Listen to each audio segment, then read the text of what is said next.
આપણે રાજકોટ ખાતે ખૂબ સરસ મજાનું પ્રદ્યુમન પાર્ક જોવા આવેલું છે. ખૂબ મોટી સંખ્યામાં ત્યાં મુલાકાતે આવતા હોય છે.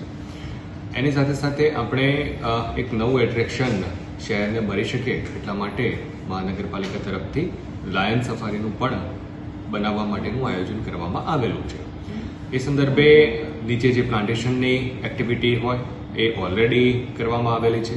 સાથે સાથે 30 હેક્ટર જેટલી આ ઓવરઓલ જમીનને જે સેન્ટ્રલ ઝૂ ઓથોરિટીના નોર્મ્સ હોય છે એ નોર્મ્સ પ્રમાણે કોઈ પણ આપણે સફારી બનાવવાની હોય તો એના એક નિયત નોર્મ્સ છે એ પ્રમાણેની પણ ડેવલપ કરવાની પ્રક્રિયા ઓલરેડી ચાલુ કરવામાં આવેલી છે. આપણી પાસે લાયન બ્રીડિંગ સેન્ટર પણ પ્રદ્યુમન પાર્ક ખાતે આવેલું છે અને આ અંગે આપણી જે પ્રપોઝલ આપણે સેન્ટ્રલ ઝૂ ઓથોરિટીને સબમિટ પણ નિર્ણય અર્થે કરવામાં આવેલી છે.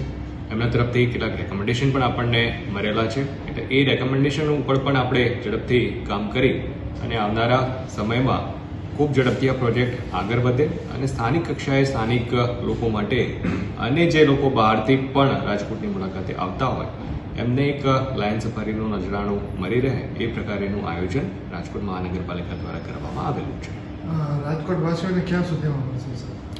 આપણે જેમ મેં વાત કરી ઓવરઓલ જો આપણે આ ડેવલપમેન્ટની વાત કરીએ તો પ્લાન્ટેશનની કામગીરી ખાસ કરીને જે પેચ આપણે પસંદ કરેલો છે એ ઓલમોસ્ટ પ્લાન્ટેશન ત્યાં થયેલું જૂનું હતું જ, પણ સાથે સાથે જે ગેપ ફિલિંગ કરવાની જરૂરિયાત હતી જે આપણી ઇન્ડિજિનિયસ સ્પીસીસ છે એની સાથેનું આપણે ગેપ ફિલિંગની કામગીરી કરેલી છે.